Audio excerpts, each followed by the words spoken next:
House of the Rising Sun. It's an important episode for the series because it's the episode where we're finding the valley, which is the set of caves. A lot of the characters are going to move there. Jack actually found this valley in the previous episode, White Rabbit, and this is the episode where people are beginning to make that move out of the beach and getting out of that mentality of being immediate crash survivors to being sort of citizens of this island, to being sort of full-time dwellers of the island.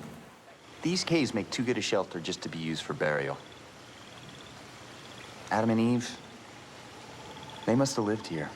We don't need to bring the water to the people. We need to bring the people to the water.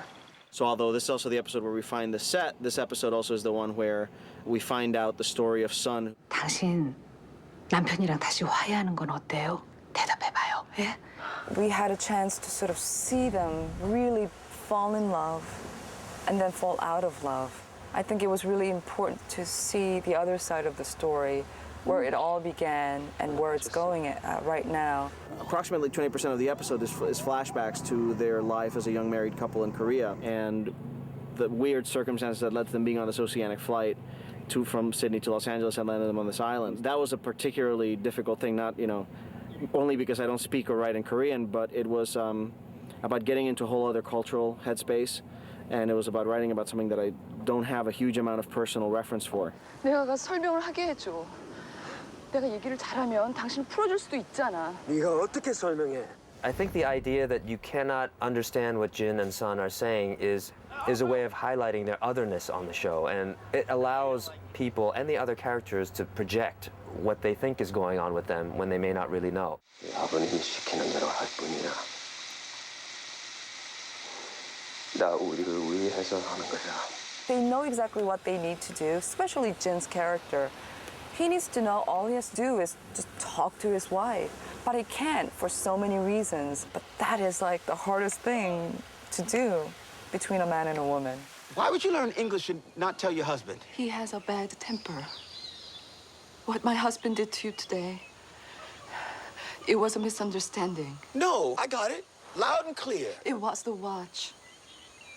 Your husband tried to murder me for a watch? Whenever there are women involved and men, there's a lot of tension that goes on, and I think he and I are maybe going to have that tension for a while. The episode has a lot of really heavy things happening in it. You have Jin, the husband, attacking Michael, and there's a whole sort of racial can of worms that opens because it's a Korean man attacking a black man, and in some places that doesn't mean anything in the United States, in certain places in America it means quite a bit. I don't know how it is in Iraq, but in the United States of America, where I'm from, Korean people don't like black people.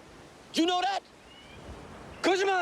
The island isn't just a physical place necessarily, it's also that place where these people who had gone in a wayward path on their lives have come to, and it's a place where they can work these things out. And I think a lot of the plots that we're doing, Charlie and his drugs and other things like that, are really about being trapped in a place that forces you to confront your inner demons, a place that forces you to work out things that these people may not have worked out in their lives before. So being in this place with all these other strangers and all of these other people who don't necessarily all get along becomes a catalyst for all of the baggage that people brought in becoming something new and something dramatic and something that can be worked through in the island. I was just gonna take Do not move. What's going on? He's standing on a beehive. What's a beehive doing there? Beehives are supposed to be in trees. He gets covered in bees and gets stung and, kind of makes a couple of big mistakes for the group that he's with.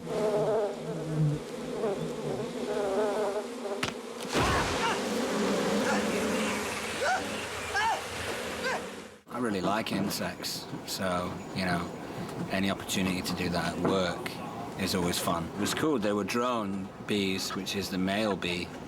All the honeybees are female, and the drones don't have any stings, so they can't hurt you. I don't think I would have been that bothered anyway with normal bees because, I pick up bees out of my swimming pool all the time, and I never really get too freaked out.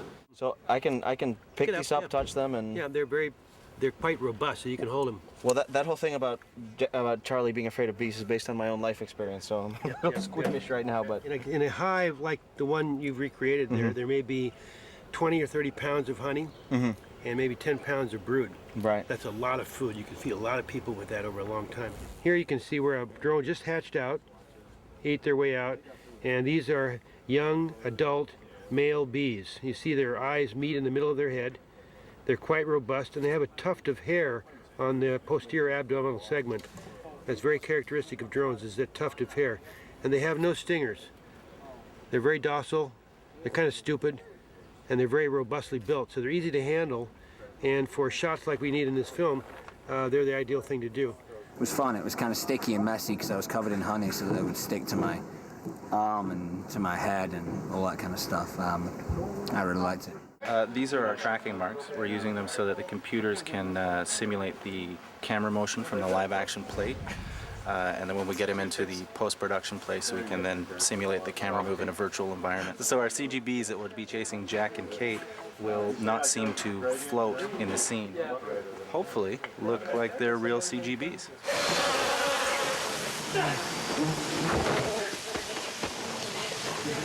And then in addition to that, this is the episode where Charlie finally gives up his drugs and where he, commits to no longer being a drug addict. You're gonna run out.